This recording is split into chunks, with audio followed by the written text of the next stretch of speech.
एक बहुत व्यस्त दिन है और आज के दिन मुझ जैसे परफॉर्मर का किसी भी स्टेज पे परफॉर्म करना शायद मुश्किल होता। मैं ऐसा मानता हूं कि मैं इंडस्ट्री का परफॉर्मर नहीं हूं, अपने मन से परफॉर्मर बना हूं। मैं कोई और काम करता था, I was in engineering, I left it. और उसके बाद मैं कॉलेज में गया, यूनिवर्सिटी गया, मैंने उसको भी छोड़ा। उसके बाद मैं मोहब्बत की शायरी करने लगा। लेकिन मैं आज सिर्फ इसलिए आया हूं कि मैंने एक वादा किया था। And when it was asked last night, जब कल ये पूछा गया कि कल इतना बड़ा दिन है, कल हमको एक जनादेश का सम्मान करना है, पूरी दुनिया को, हिंदुस्तान को स्वराज की परिभाषा बतानी है और तुमको ये सब काम करना है, उस समय तुम रायपुर एक शो करने के लिए जा रहे हो, तो मैंने कहा मैं शो करने के लिए नहीं जा रहा। मैंने एक प्रॉमिस किया है और मैं वादा पूरा करने जा रहा हूं। अल्टीमेटली हम प्राइम मिनिस्टर तो है नहीं कि वादा करें और पूरा ना करें, हम आम आदमी।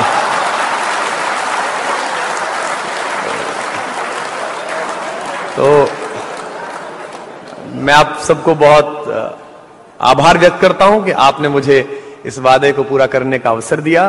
3 शब्द मुझे बहुत आकृष्ट करते हैं। एक अच्छी सूचना शायद जिस पर आप बहुत खुश होंगे और मुझे अप्लॉज मिलेगा, वो ये कि I am also a proud Rotarian. मैं भी एक रोटेरियन हूं।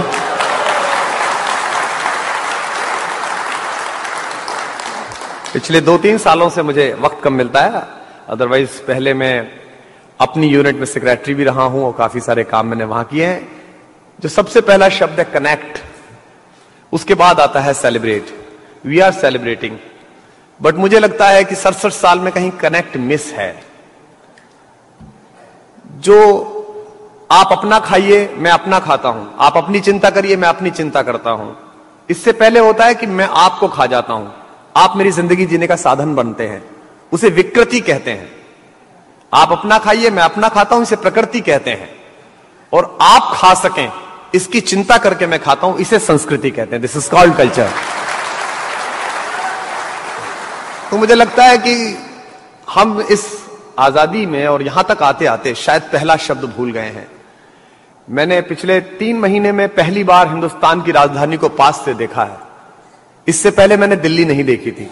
मैं दिल्ली में रहता जरूर हूं, लेकिन मैं लुटियंस जोन जाता था, मैं कभी कभी पार्लियामेंट जाता था, जो मेरे कुछ दोस्त वहां पर पहुंच गए हैं चुनकर, कुछ मिनिस्टर्स हो गए थे। कभी कभी मैं इंडिया गेट जाता था, कभी किसी बड़े मॉल में जाता था अपनी फैमिली के साथ। लेकिन पिछले 3 महीने में एक पॉलिटिकल रिवॉल्यूशन के तहत मैंने दिल्ली को पास से देखा। तब मुझे पता चला कि ये तो दिल्ली है, अभी देश तो बहुत दूर है। और यदि यही प्रगति है तो शायद इस प्रगति के लिए हमने मेहनत नहीं की। उर्दू के एक शायर का शेर है कि कुछ न दिखता था अंधेरे में मगर आंखें तो थीं। मेरे सीनियर्स बैठे हैं, बहुत बुजुर्ग लोग बैठे हैं। I was a small kid when I was taken by my grandfather to a function that was baraat. यहां भी होता होगा। मेरे दादा एक बड़े परिवार से थे, जमींदार थे। उन्होंने मुझसे कहा कि हमसे घर में कहा कि बारात में उन्हें जाना है, तो उनका रथवत तैयार हुआ। तो मैं बहुत छोटा और प्यारा ग्रैंडसन था, तो मैंने कहा मैं भी जाऊंगा। आई वाज स्मॉल एनफ, मैं बहुत काफी छोटा था, यंग एनफ। तो उन्होंने कहा चलिए ले जाते हैं। तो घर से खाना तैयार होकर गया और मुझे लगा कि बारात में खाना मिलेगा, वहां अच्छी मिठाइयां मिलेंगी। तो मैंने अपने दादा से रास्ते में पूछा कि हम खाना क्यों ले जा रहे हैं, हमको वहां खाना नहीं मिलेगा क्या? तो मेरे दादा ने मुझे बताया कि हमारे गांव का जो मेहतर है, उसकी लड़की उस गांव में उसकी शादी हुई है, क्योंकि गांव की बेटी उस घर में गई है, उस गांव में गई है, तो मैं उस गांव का खाना नहीं खा सकता।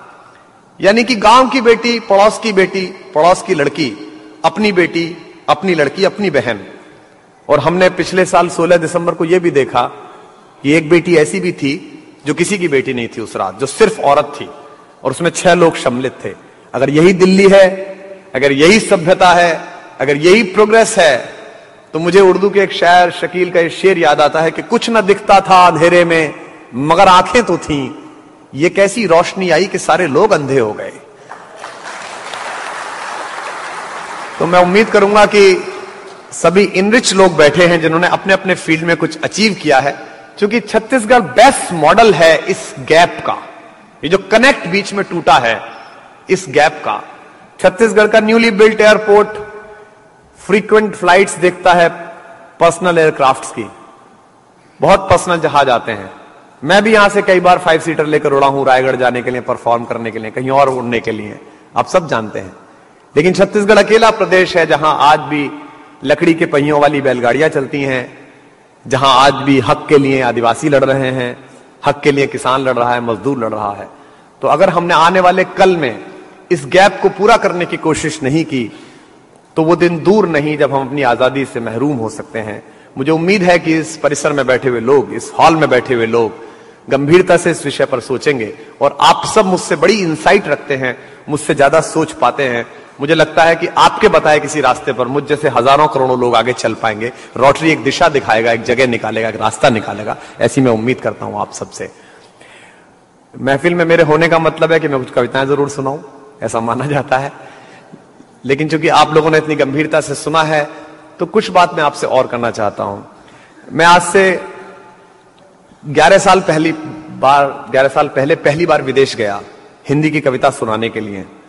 मुझे दुबई शॉपिंग फेस्टिवल में बुलाया गया और मुझे इंडियंस की डिमांड पर नहीं बुलाया गया था, मुझे पाकिस्तानियों की डिमांड पर बुलाया गया था।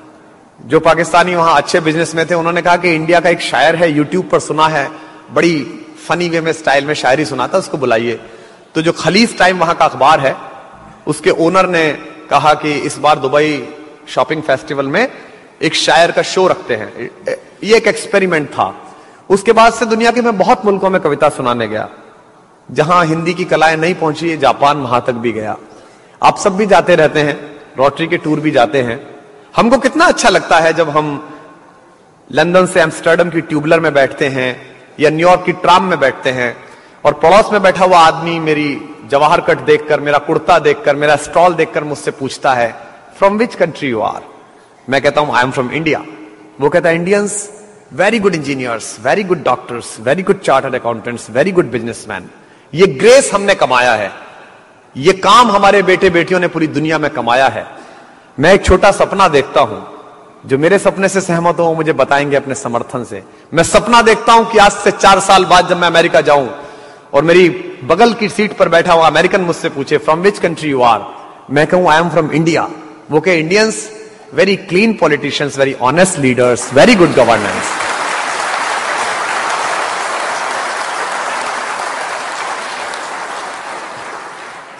न्यूयॉर्क जाइए तो लोग बाग टी शर्ट पहनते हैं, आई लव न्यूयॉर्क। मुंबई जाइए तो आजकल उसी की तर्ज पर लोग टी शर्ट पहनते हैं, आई लव मुंबई। मैं सोचता हूं कि आने वाले कल में हिंदुस्तान के IIT, IIM, NIT से निकले लड़के लड़कियां टी शर्ट पहने और उस पर लिखा हो, आई लव पॉलिटिक्स। मैं राजनीति से प्यार करता हूं क्योंकि राजनीति युग धर्म है। अब वो समय गया, कौन रप होए हमें का हानि। गोस्वामी तुलसीदास जी ने कहा, कोई भी राजा हो जाए हमें क्या हानि है। 67 साल में हिंदुस्तानियों को पता चला, कोई नृप होए हमें ही हानि। राजा कोई भी बन जाए, हानि हमें ही होनी है।